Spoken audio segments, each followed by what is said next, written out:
જય વચરાજના Ram Ram. I hope બધા મજામાં હે. બસ જો આગળ નેવરો થયો ને ઘેર પૂગ્યો ને એવું કંઈ કામ હે નહીં.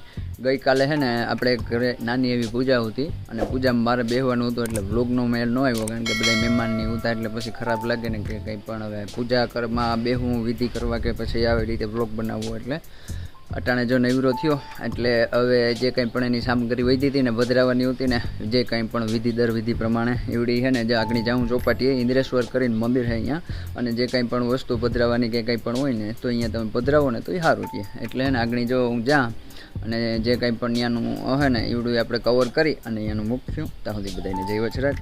હજી તો ઘેરથી નીકળ્યા ને ભેગી વચમાં ટ્રેન નડી ગઈ કે તમે જાઓ કે ન જાઓ પહેલાં મને જવા દો.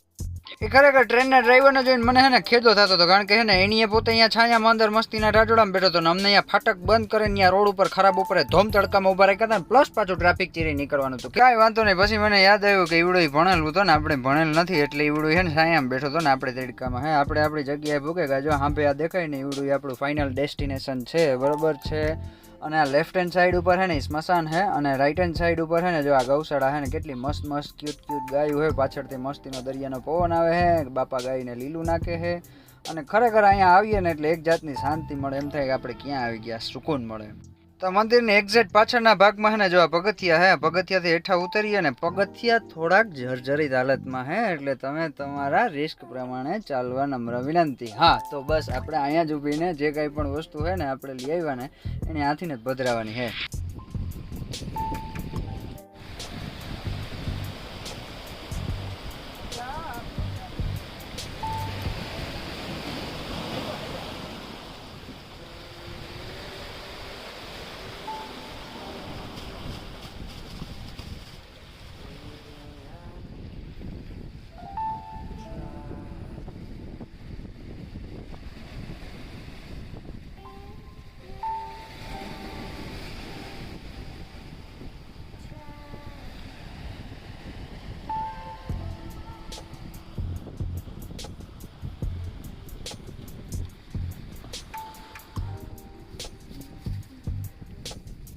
દરિયામાં ન નાખાય એટલે આપણે ને દરિયામાં નથી નાખતા.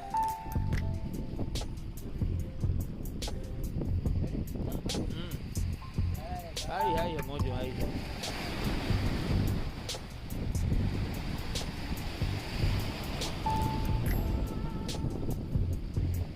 ફૂલ પધરાવીને ફ્રી થયા તો રાજભાગે મારે ગાયને લીલું નાખવું. મેં કીધું કાંઈ વાંધો નહીં મસ્તીનો આઈડિયો હોય કે તમે લીલું નાખી દો ને તમારું શૂટિંગ ઉતાર દો. ગાયને લીલું નાખીને આપણે મેઇન મંદિરે આવે કા જેનું નામ હે ઇન્દ્રેશ્વર મહાદેવ. આ ખરેખર આવો ને એટલે સોમનાથ જેવી ફિલિંગ આવે. આના પાછળના ભાગમાં હાંભે જે દેખાય ને અહીંયા દરિયો જ છે હાવ ઠેઠુંથી અને ખરેખર પવનના ઝપાટાના આ હા હા. પહેલાં તો નંદી મહારાજના દર્શન કર્યા એની આજ્ઞા લઈ અને સીધા ભોળેનાથના દર્શન કર્યા. ખરેખર અહીંયા આવીએ ને એટલે આપણને એમ થાય કે આપણે સોમનાથમાં જ છે એકવાર વિઝિટ કરો તમે તો શાંતિથી દર્શન કરી લીધા. મારે ધક્કામુક્કી કરીને અંદર કરવું પડ્યું. ભાઈ મહાદેવને કીધું હે ભોળેનાથ બધાને સદબુદ્ધિ દેજે બાપ એ કરે અને પછી નીકળે ગયા ત્યાંથી.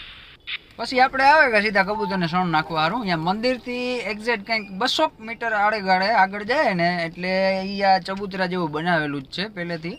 અને આપણે મેઇન ગેટ ઉપરથી આવીએ ને એટલે પાર્કિંગની પાસેનો જે ગેટ રહ્યો ને અહીંયા જ આવે. એટલે પહેલાં તો ગઈઢા ઉતા ને એવડા અહીંયા આપણે ગામમાં મેઇન જે ચોક હોય ને ત્યાં જ ચોરો બનાવતા કારણ કે એ ખાય કે ન ખાય પણ કબૂતરને સણ નાખતા હોય. અટાણે તો કોઈ નાખતા નથી પણ હવે કાંઈ વાંધો નહીં. પછી ત્યાંથી નીકળ્યા ને સીધા એક આખી બોટલ મારે ગાય તો હાલે જ નહીં ગોટીવાળી મારવી જ પડે. બોટલ પૂરી કરીને ઘેર આવે ગાય સ્ત્રીને દગાવી અને હે ને કપડાને સીધા કરવાના આવતા કારણ કે એ વાંકા ચૂકા થેકાતા થોડાક એટલે હે ને એની ખખેરે સીધા કરે પારસી કરે અને જીમમાં નીકળે ગા આવે ગા જીમમાં.